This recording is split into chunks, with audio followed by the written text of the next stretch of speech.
बंधुवर, आज हम आपके समक्ष परम पूज्य परम संत डॉक्टर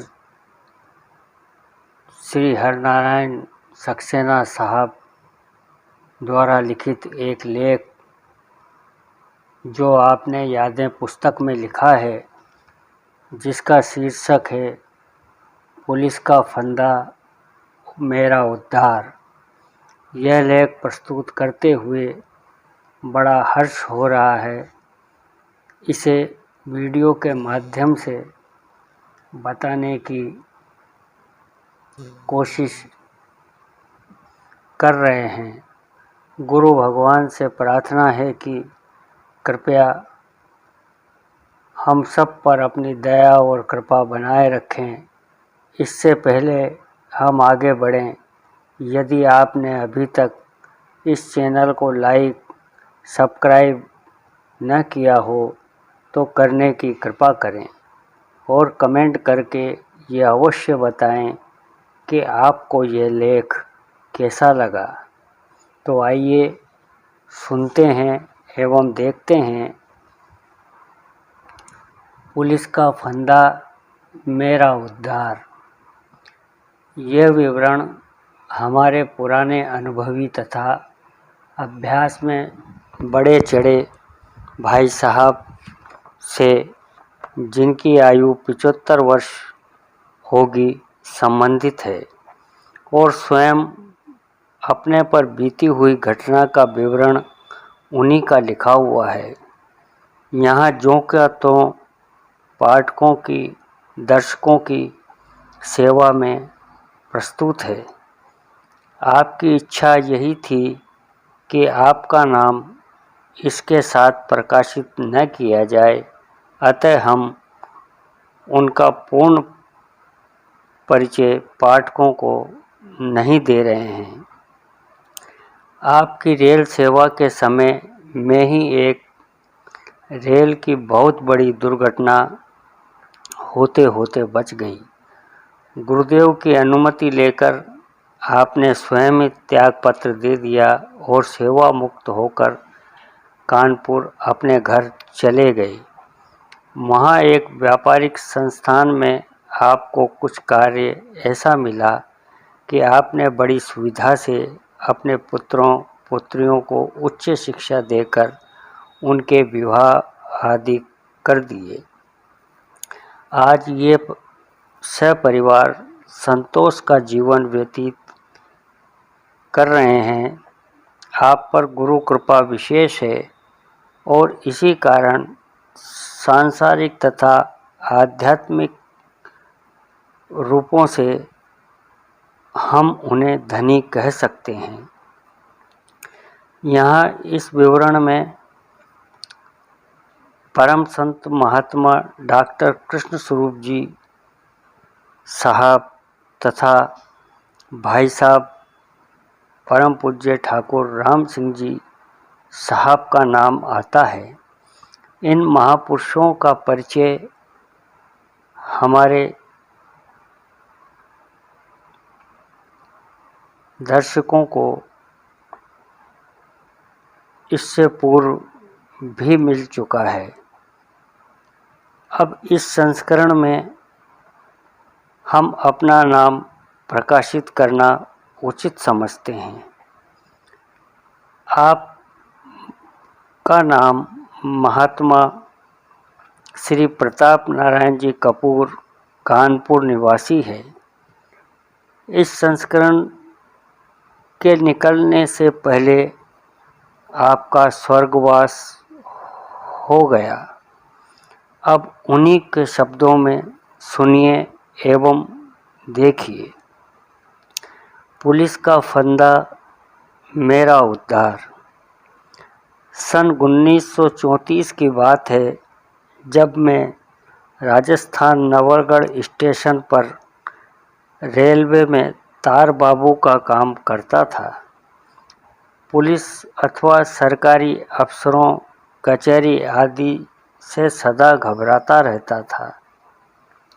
नवलगढ़ शेखावटी में, जो उस समय जयपुर रियासत का स्टेशन था। मुझे 15 रोज काम करने का आर्डर हुआ। घर से पत्नी को साथ लेकर गया और काम करने लगा। एक दिन सायंकाल 5 बजे वाली गाड़ी निकल जाने के बाद मैं बैठा हिसाब मिला रहा था कि एकाएक स्टेशन मास्टर साहब आए और कहने लगे कि तार बाबू, आपको थानेदार साहब ने थाने पर बुलाया है। सिपाही आया है। सुनते ही मैं घबरा गया। स्टेशन मास्टर साहब ने कहा कि आपने कहीं किसी बगैर टिकट वाले से रिश्वत के रूप में पैसे तो नहीं लिए? मैंने कहा, मैं रिश्वत लेता ही नहीं। बिल्टी वगैरह छुड़ाने का काम और पैसे लेने का काम आप स्वयं ही वसूल करते हैं। फिर कहने लगे, तुम्हें जाना पड़ेगा। मैं चुप हो गया। वह हिसाब मिलाकर सरकारी रुपया स्टेशन मास्टर को देकर सिपाही के साथ चलने लगा तथा स्टेशन मास्टर से कहा, मेरे थाने जाने का हाल मेरी घरवाली को न बताना। देखता हूँ क्यों बुलाया है। थाना लगभग 2 फलांग पर था, पर मेरे पैर इतने भारी हो गए कि मुझे वह रास्ता काफ़ी दूभर लगा। दिल में घबराहट थी। सोचता जाता कि मुझसे क्या अपराध हुआ जो पुलिस में जाना पड़ रहा है। थाने पहुंचा तो देखा सामने दालान में जांघिया पहने एक आदमी रोटी बना रहा है। मैंने स्वप्न में भी यह नहीं सोचा था कि यही थानेदार होंगे। सिपाही ने उन्हें ही संबोधित करते हुए कहा, अन्नदाता जी, तार बाबूजी आ गया छे। उन्होंने बड़े मधुर शब्दों में कहा, याने छत माले ले जाओ और चटाई बिछा बैठाओ। मैंने चाहा कि यही सब बता दें क्यों बुलाया है। मैंने पूछा कि मेरा अपराध क्या है जो आपने बुलाया है, तो फरमाया, आप ऊपर बैठें, मैं अभी आता हूँ। मैं चुपचाप सिपाही के कहे अनुसार छत पर जा बैठा। 10 मिनट बाद आप आए। इतने बीच में मैंने सोचा कि ये काहे के थानेदार हैं। अपने हाथ रोटी बनाते हैं, मामूली आदमी का भेष बना रखा है। यह भी ख्याल आया कि पुलिस वाले तो इतना मधुर नहीं बोलते, वे तो बिना अपशब्द के बात नहीं करते। पर यह सोचकर मेरे अपने वहम को और ज़्यादा बढ़ा लिया कि मधुर वाणी पुलिस वाले खतरनाक भी हो सकते हैं। जब वे साहब पधारे तो मैं आदर भावना से खड़ा हो गया, कहने पर बैठ गया। फिर मैंने पूछा कि मेरा क्या अपराध है।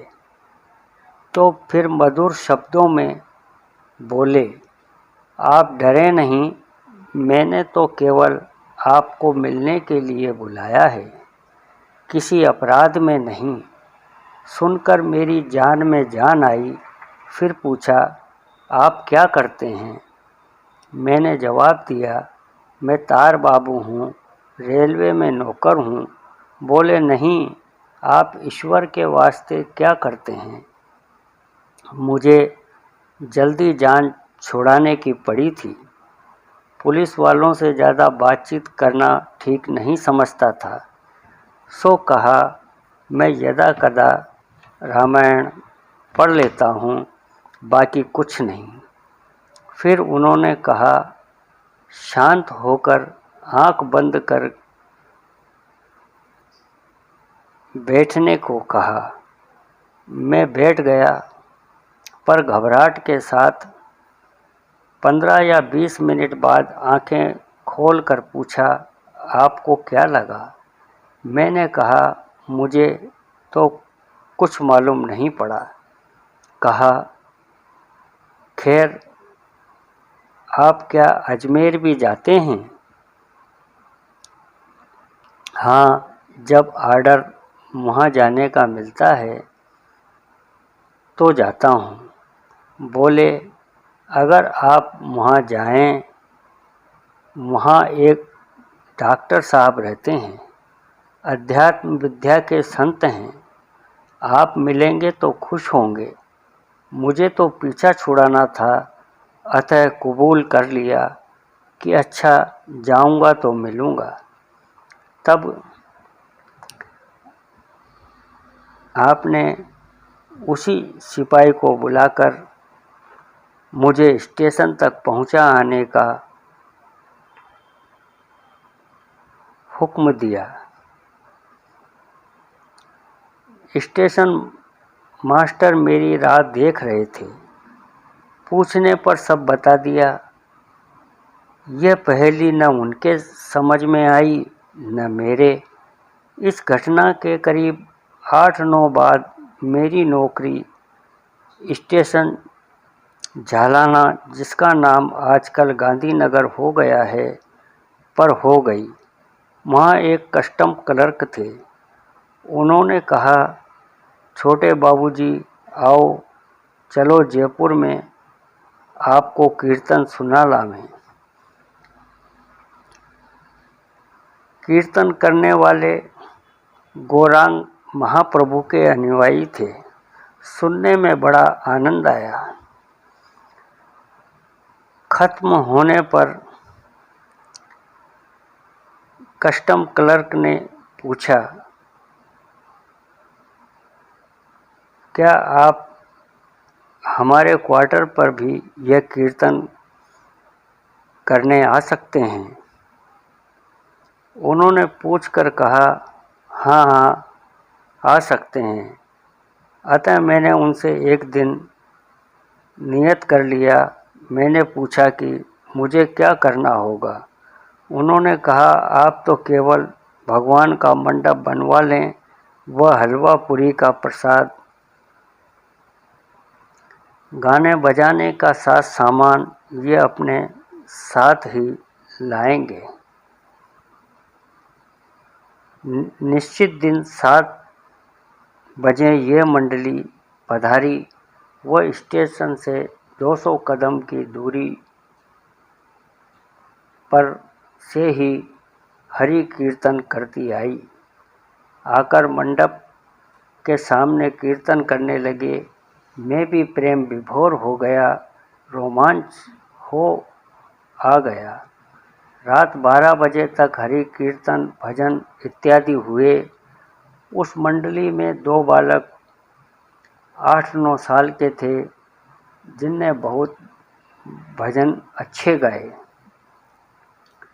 बाद में कस्टम क्लर्क मुझे एकांत में ले गए और इनके जाने का किराया 10 रुपये है, क्योंकि ये एक ट्रक में आए हैं। वह तारीख महीने की आखिरी थी। नौकरी पेशा के पास इस आखिरी तारीख में रुपया कहाँ।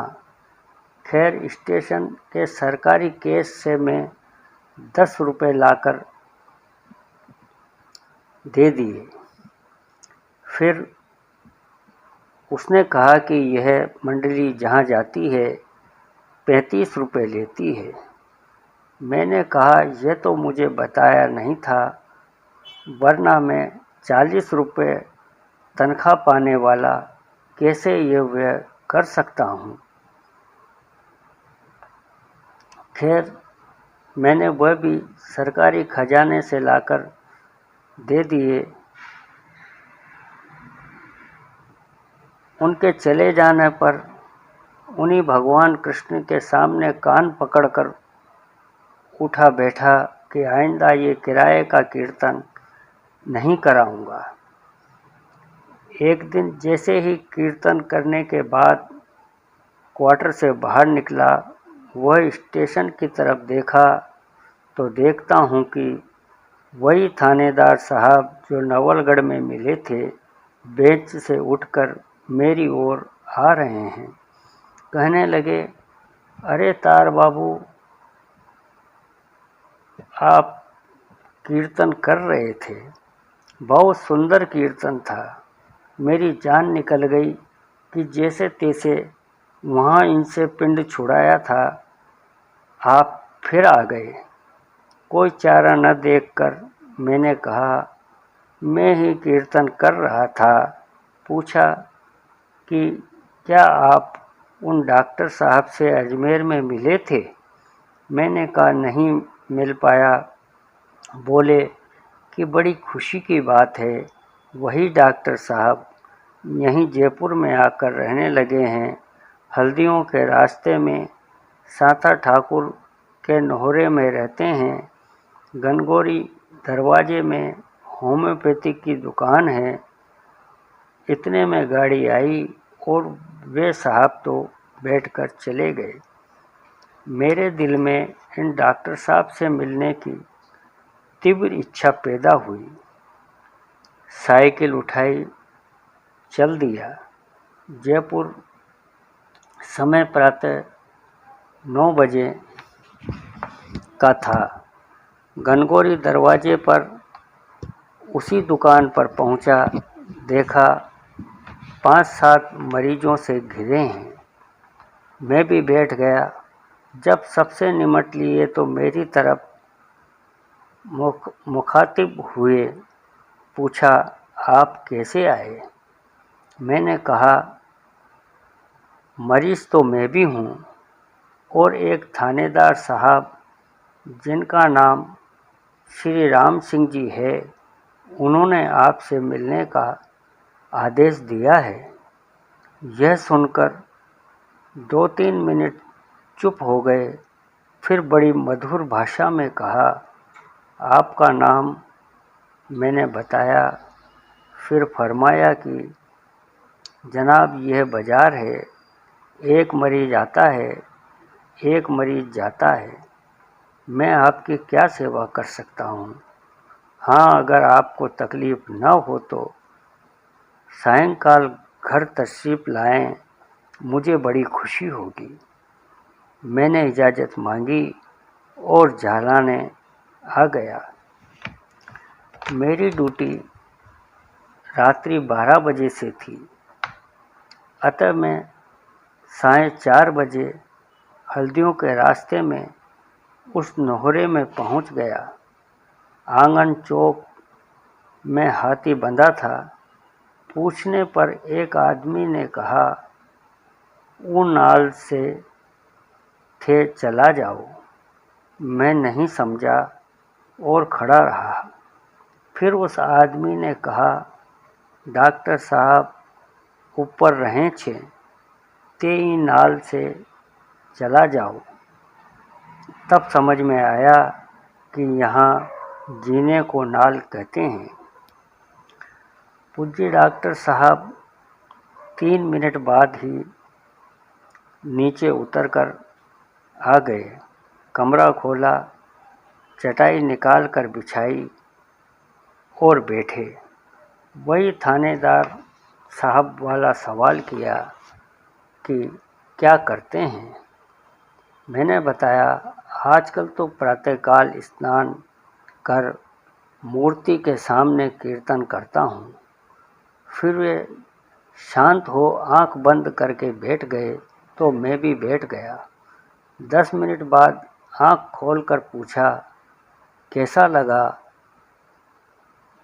घबराए तो नहीं? मैंने जवाब दिया, मैं तो असुर हूँ, मेरी समझ में कुछ नहीं आया। वे चुप थे। मैंने फिर अपने दिल की बात कही, अगर आप कहें तो मैं आपको अपनी बात सुना दूं। वो बोले, हाँ हाँ ज़रूर कहिए। मैंने कहा, मुझे एक बार स्वप्न आया कि मैं अपने मथुरा, जहाँ का मैं रहने वाला हूँ, के मकान के बाहर वाले आंगन में खड़ा हूँ। ऊपर निगाह गई तो देखता हूँ मुख्य गेट पर 2 बंदर चले आ रहे हैं। सफ़ेद बंदरों को देखकर मैं चिल्लाने लगा। अपनी ताई को बुलाकर दिखाने लगा, देखो ताई, ये क्या है।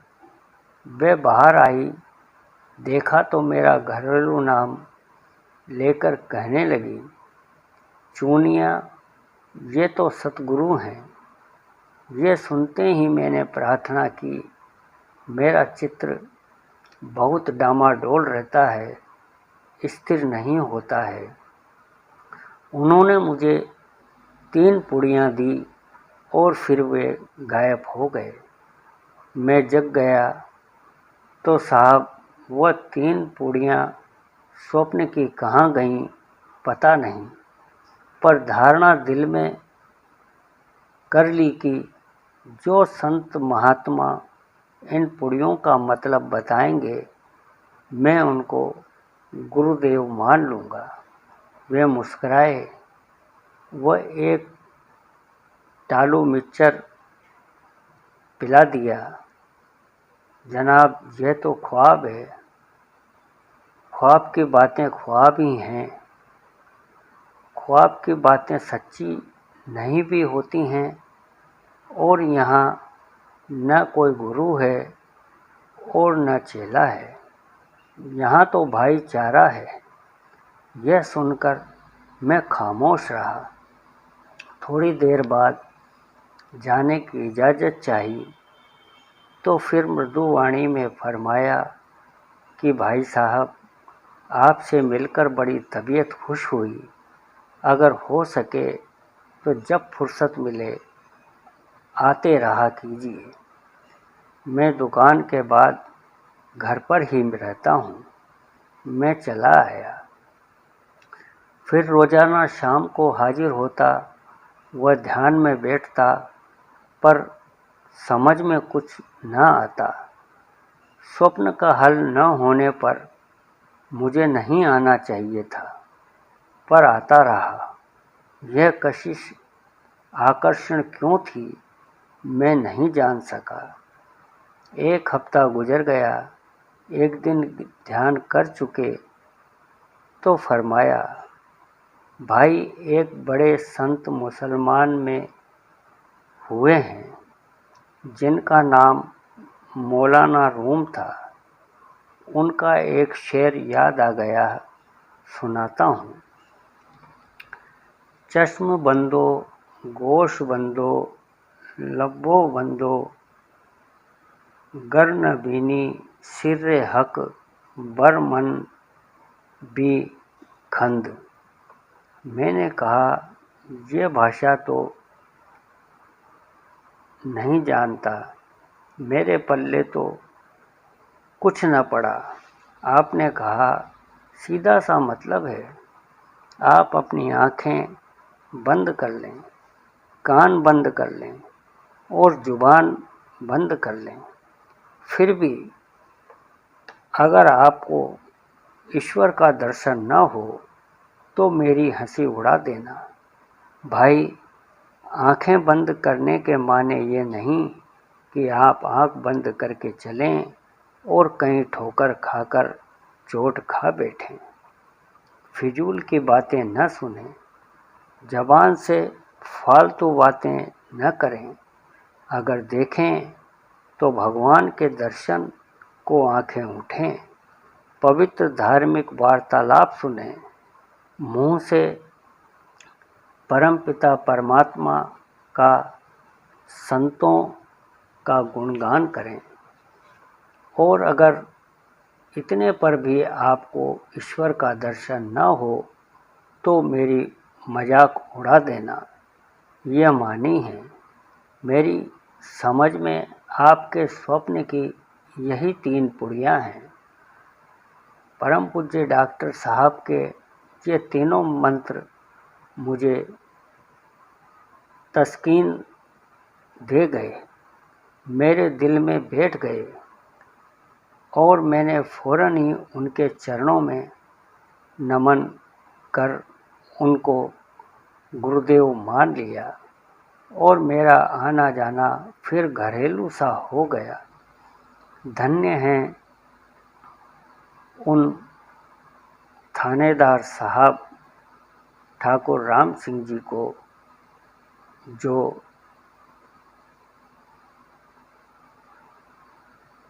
कि जिन्होंने मुझे इस जाल में फंसाया कि इससे छूटने के बजाय ज़्यादा से ज़्यादा फंसा रहना चाहता हूँ और गुरु महाराज से इसके लिए प्रार्थना करता हूँ। उन पूज्य ठाकुर राम सिंह जी महाराज जी साहब को लाख लाख धन्यवाद है। ईश्वर करे उनकी आत्मा परम पूज्य गुरुदेव के चरणों में विश्राम पावे। भगवान ही पुलिस वालों से बचावे, इनका फांसा निकल नहीं सकता। बंधुवर, अगर आपको ये वीडियो और लेख अच्छा लगा हो तो आप हमारे YouTube चैनल